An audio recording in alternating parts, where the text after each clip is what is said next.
So, Project New America only affects adults or fully developed minds. So, I guess they're pretty happy that all the heroes of this series are kids. Hi, guys. My name is Maria Park, and this is Approach to Nerd. And in this episode, we are reviewing Stargirl episode 12, part 1, entitled Star and Stripe. This episode was pretty good. I said that a lot because, quite frankly, I don't think there has been really a bad, per se, episode of Stargirl. I just think that there have been things I wish they had done differently, like how they treat Mike, which kind of carried into this episode, but I'll get to that in a minute. So, you remember in the last episode, basically Jordan ordered a hit on Courtney's entire family, including Mike. So, Tigress attacked Courtney and her mother at the house, and Sportsmaster attacked Pat because Mike had run off after an argument with Pat, basically at the garage. One thing I will say, Pat Dugan in the comics is an acrobat and a fighter, so I was a little disappointed that we didn't see that in this series. I know that they like to make us believe that Pat was just the mechanical genius of the JSA. He's the sidekick. But I mean, there are literally issues even back to when Sebastian was the Star Spangled Kid, where both him and Pat or Stripesy would compete for the spotlight because they were both really good acrobats and really good fighters. So it's really weird that they didn't incorporate that into this series. I mean, yeah, we saw Pat, deck Courtney's father, but I mean, Sportsmaster was whooping his A. So I guess that I'm not used to that. So it's a tiny little nitpick, but it is what it is. But I did like the fact that it was Mike who basically took a drill and drilled a hole in Sportsmaster's back to get him to stop attacking his dad. Hero material, just saying, which makes me wonder. Mike knows now. I mean, you can't not know after that. I mean, you just saw Sportsmaster try to kill your dad. He probably would have hurt you. And then you see Stripe. So, I mean, I know Pat was going to tell him at the beginning of that episode, but it was like, he had no choice because they had to go to the cabin or the safe house to get away from the impending Injustice Society, since everybody knows Courtney is now Stargirl. But I wonder if Mike's going to end up, which I'm kind of torn about this because I love Jakeem's, Jakeem Thunder is a very cool character, and I'm not trying to displace the minority. I am a minority. I don't want to take that away because there are very few well-known black characters, especially in DC Comics. So I'm on the fence here because I want Mike to have a role. And I keep thinking about that pink pen, the Thunderbolt, that's in Courtney's room. And Mike has so much access that you're like, I'm just going to borrow this pen to do my homework. And then bam. And I think I even mentioned this in another review, that the CW is writing their own story. So potentially Mike could become Thunderbolt. But I don't know if that's what's going to happen. I just want him to have a bigger role in the JSA, because I feel like he even points out when he's talking to Courtney, what if he had been the one that found the staff first? Would it have chosen him? And he touches it and it doesn't, but it's just like, I feel so bad for Mike because Mike was the one person in all of their family that was actually trying to be family.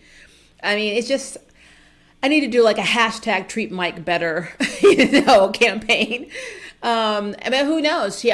Courtney also had the Green Lantern. So maybe he'll get a ring. It would be cool to have Mike as a Green Lantern. Why not? There's tons of lanterns in the Corps. But just throwing that out there. So some other things that I noticed as we're progressing, like Brainwave's using the machine to basically control the minds of hundreds of millions or 20 million people. Well, I think it's 100 million people and 20 million may die because their brains will fight back against the programming, basically. And I love that if you read the comic Stars and Stripes, then you'll know that the plan that the Dragon King actually came up with was called Project Snapdragon, if I remember correctly. And it only affected kids. He was basically getting kids brainwashed to only listen to him. So it's completely reversed in the CW or DC Universe version, where we have Project New America that only affects fully developed minds, aka only affects, adults. So that is really interesting that they kind of reverted that. But to be fair, Courtney did start off wearing the cosmic, utility belt that Sebastian made. and she didn't initially get the staff until later. I know they like to switch things around for effect, so it's just interesting. But now I bet they're thinking to themselves, well, now we're glad that the kids are the ones that have the powers, and the kids are the ones that are the heroes at this point, because if it had been kids, they'd all be SOL right now. And speaking of kids, Cindy Cindy is still locked up and still talking crap. And I love the interaction between her and Henry, and him blaming her for him having to kill Henry, and her basically saying, well, stop talking about this crap. Let me help you. I'd be a great asset to the ISA. And he's like, didn't you know even your dad doesn't want you? He thinks you're a failed experiment. I'm like, oh, yeah. Cindy's not having a good time in this series. Just saying. I love how, first of all, the interaction between Rick and Shining Knight, which Shining Knight also shows up at the safe house, is hilarious to me. Like, Rick starts talking to Shining Knight about the journal, his dad's journal, and that one number in the equation that he cannot find. And he asks Shining Knight, and Shining Knight's like, I'm going to go clean the bathroom. Like, it's been hilarious. I love that. I don't know why. That was like the comedy relief of that whole episode. He's like, yeah, all right, you do that. But it's like Rick poured his heart and his frustrations out to what is his name? Sir Justin, I think is what we called him. I don't know why my brain went away for a minute, but Sir Justin, and he's just kind of like, oh, okay, I'm gonna go clean the toilets. Like, I freaking love that. But eventually Rick does think, thanks to Pat, to use the 1966 in the yellow, I think it was convertible or Cadillac that his dad was in love with. And that solves the equation. And then they finally get a map of what's happening, and they see the satellite, they see they're building the machine, and they see the whole layout of the ISA's location and plan. And they decide to split up. So Barbara goes with Beth, and I love her response. I love how Pat was like, it's too dangerous for you to go. She's like, and you're going to send a 15-year-old? And I'm like, ha, that's parenting. I love that reaction. I was like, yeah, that kind of makes sense. You're going to send the 15-year-old by herself, but me, a grown woman, I can't go with her. Okay. Like, Beth has no fighting skills. She just literally has Chuck. I mean, what's she going to do? Chuck can tell her the best way to hide. Maybe find another fire extinguisher like she did with the Wildcat fight. But other than that, she can't do anything. So I did love that. I love that, that we had Barbara go off with Beth. Then we had, of course, Shining Knight and Rick and Yolanda go off together. And then, of course, we had Courtney and Stripe go another way. So basically they all could meet up, but nobody could, if one person didn't make it, not everybody was kind of effed, I guess, is what the point was.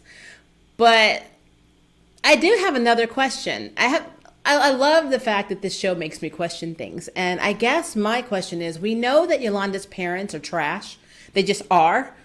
But they have to be extremely uncaring people to realize that their child's been sneaking out all this damn time, to the point where she's actually at a safe house right now when she's supposed to come home from school and go into her room and close the door until dinner time. How has she explained that she's not at dinner or any of the meals?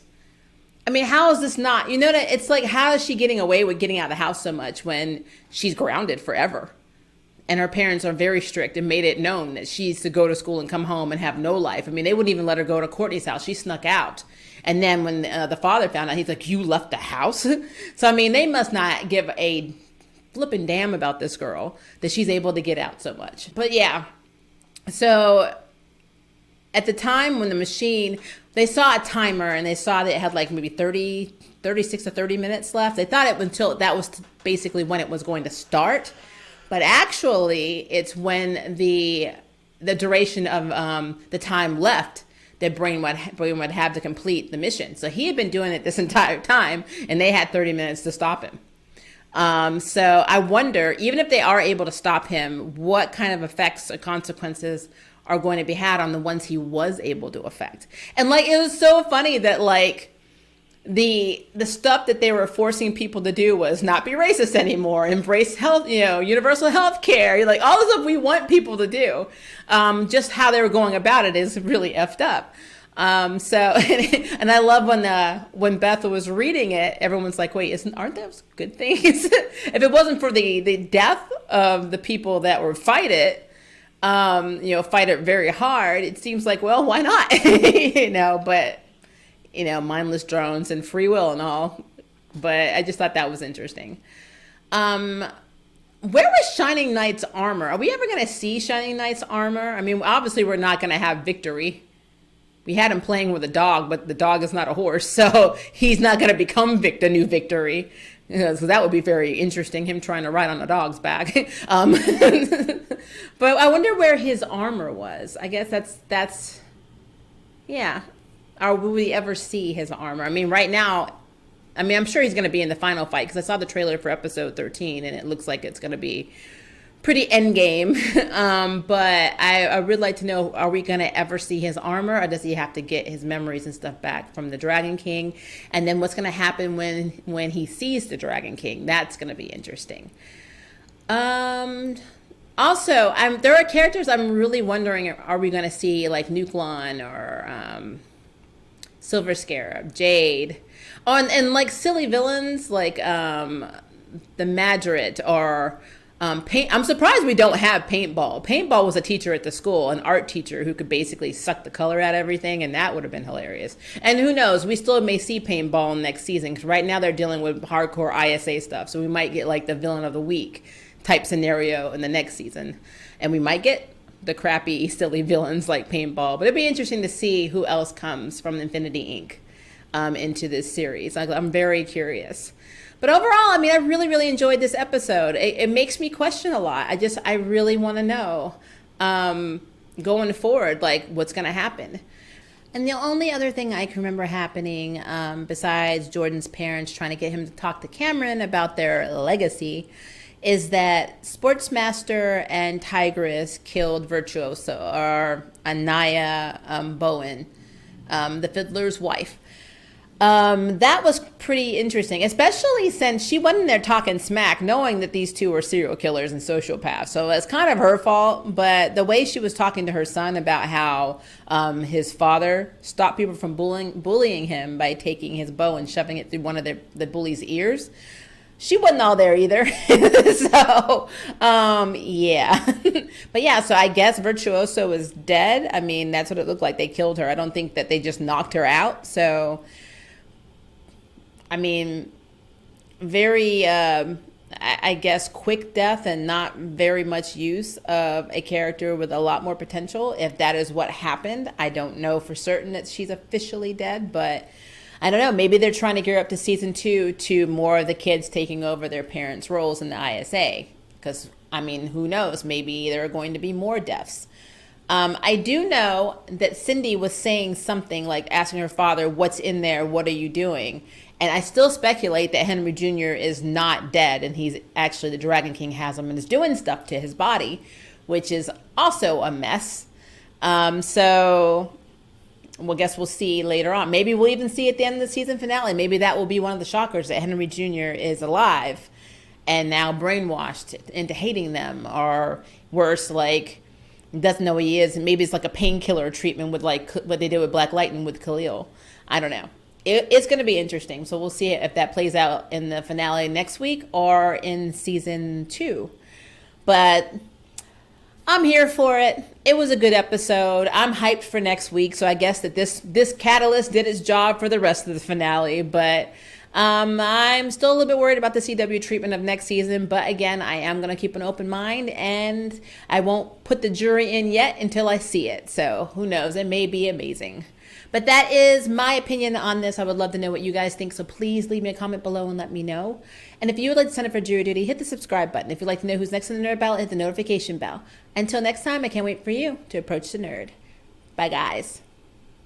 Thank you for watching my video. I really appreciate it, but hey, the party doesn't have to stop now. Click on one of these videos and keep it going.